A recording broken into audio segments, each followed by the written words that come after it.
Deputy Verona Murphy, you have 4 minutes, and Deputy Sean Canning, you have 3.5 minutes. Thank you. Thank you, Chair. This bill, as we know, it seeks to ban fur and skin farming of certain animals, and to quote directly from the explanatory memorandum published by the Oireachtas, there is now a broad consensus among veterinary and other scientific experts that certain animals should not be farmed for their fur or skin because of serious animal welfare concerns that cannot be mitigated. There are also increasing serious societal concerns in this regard. Now, first of all, I'm always very concerned about the use of phrases like a broad consensus. History and current events should display very clearly and that the dangers of using broad consensus as a way of justifying decisions.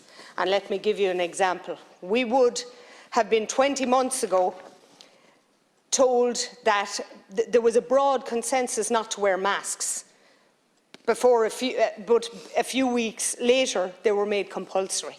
More recently, in fact, only a few weeks ago, there was a broad consensus from NEFIT that antigen testing wasn't worth a damn. In fact, the term used was snake oil. And now the broad consensus is that they should be mandatory. There was a broad consensus at the start of the vaccination programme that 2 doses would be enough. And now the so-called broad consensus is that we need at least 3 and maybe more. So recent events alone should warn us against making law based on notions of such as broad consensus.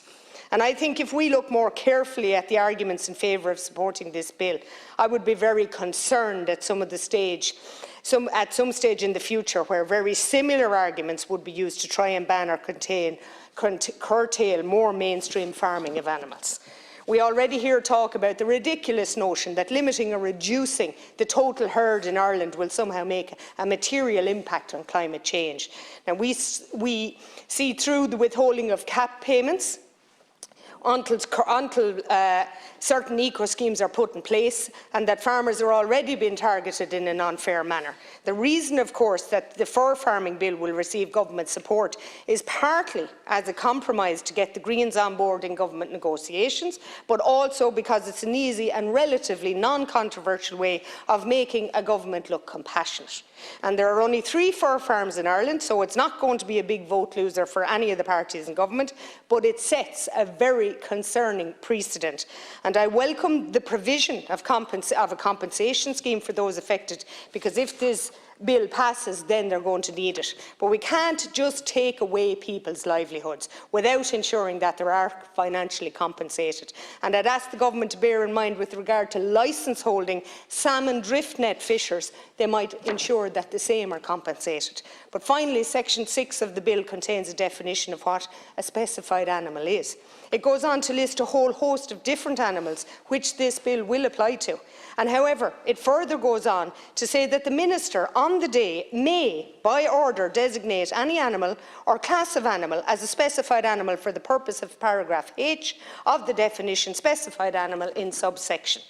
That gives the Minister of the day the power to add any animal he or she likes to be banned without ever having to consult this House again. And that would concern me, and for what might be laid